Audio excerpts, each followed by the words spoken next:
Kenya's main teachers union vowed to continue its strike for higher pay as the government prepared to appeal a court ruling that granted them salary increases of as much as 60% and closed all state schools indefinitely. The government shut the schools because teachers haven't returned since the term began on August the 31st. President Uhuru Kenyatta on September the 20th ruled that giving in to teachers' demands, saying to do so that would actually distort public finances.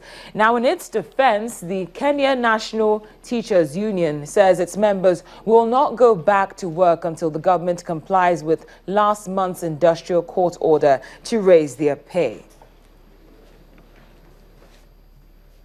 Now, just before we get the latest on the situation, let's just give you a quick look at what the Kenyan teachers are demanding. They want an increase in housing allowances. They also want allowances regarding transport and also health allowances, and then special allowances for some teachers in terms of heads and also special needs teachers. They also want a special salary increase for senior teachers and also want the government to invest about $4.78 billion into the education sector. And teachers are also what the Kenyan teachers are demanding is that they want teachers to be hired on full-time contracts so that they have better job security. Well, for more on what's going on concerning this matter, we go live to Nairobi, where the Voice of America's Jill Craig is standing by. Jill, thank you very much for joining us. Thank you for having me. It's a pleasure. Now, what are the authorities saying now that the strike is indefinite, so to speak? Sure.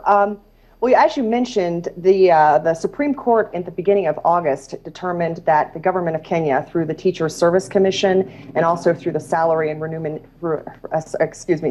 Remuneration Commission, had the duty to pay teachers an increase of 50 to 60% of their salary, which is very large, especially considering that in years past they have been demanding much less than that. But this year is especially different in that the number is much higher. And as you also mentioned, the court ruled that the government had to do so. So that brings more of an impetus to action. So the schools, the public schools, have been closed since the beginning of September. And as you also mentioned, today the appeals court heard the case that the government has brought forth. Now, the government is saying that even if they wanted to pay 50 to 60% of an increase, they couldn't. They simply don't have the money. And the teachers union, the Kenyan National Union of Teachers, disputes that and says absolutely they have the money, they just are refusing to pay. So the impasse continues, and today at the appeals hearing, after about, I would say, an all-day session, they decided that they would postpone until September 29th. So I would say that when you talk to most Kenyans, it definitely does seem like an indefinite period where the kids are out of school, but we will hear next week, and hopefully there will be some resolution at that time with the appeals court. Now, speaking of regular Kenyans, could you tell us more about how people are reacting to this strike, especially with what you just mentioned? The bigger picture is that children are not being taught in schools right now. If the Teachers Association is on strike, children are back at home and not learning and probably not certain when they will return to school. Absolutely. And, you know, in Kenya, this has been going on since about 1997, and Kenyans will say it's been happening before that. But 1997 onward, there's been approximately one teacher strike per year, sometimes even two per year. And it's kind of a normal rite of passage for the school years that the teachers will strike. But usually it's, like I said, it's for a much smaller amount, and also the court hasn't ordered 50 to 60% increase. So as a result, you know, the Kenyans that we're talking to, and by that I mean myself and my colleagues have been talking to today, most of them have said that they support the teachers and they want them to hold out and get better salaries. And that may seem a bit counterintuitive given the fact that we would want our children to be in school, but let me explain that a bit further.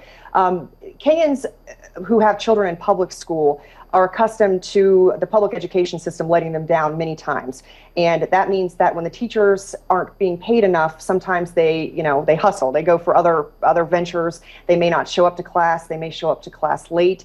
And as a result, the Kenyans that we spoke to say that they feel as though that is an adverse impact upon their own children's education. So they would prefer that this be settled, as they say, once and for all. Let's get that 50 to 60% increase on the books. Let's give our teachers this additional allowance, and let's move on. Let's not have a teacher strike every single year and have our children suffer. And the parents suffer too. They have to find child care. They have to take time off from work, and for many of the poor, they have to actually bring the children to work. So there have been a lot of stories, in some of the slums especially, where the kids are going to work with mom, selling lemons, selling small things, and they're not in school. So I think it's interesting that most Kenyans that you talk to would say that they support the teachers. And as one final point, I would also like to mention that many of the teachers themselves are parents, and they are unable to afford private schools. So as a result, they too they want their kids to be back in school, but they are saying that there's a certain standard of living that they expect, and they say they're going to hold out as long as they have to.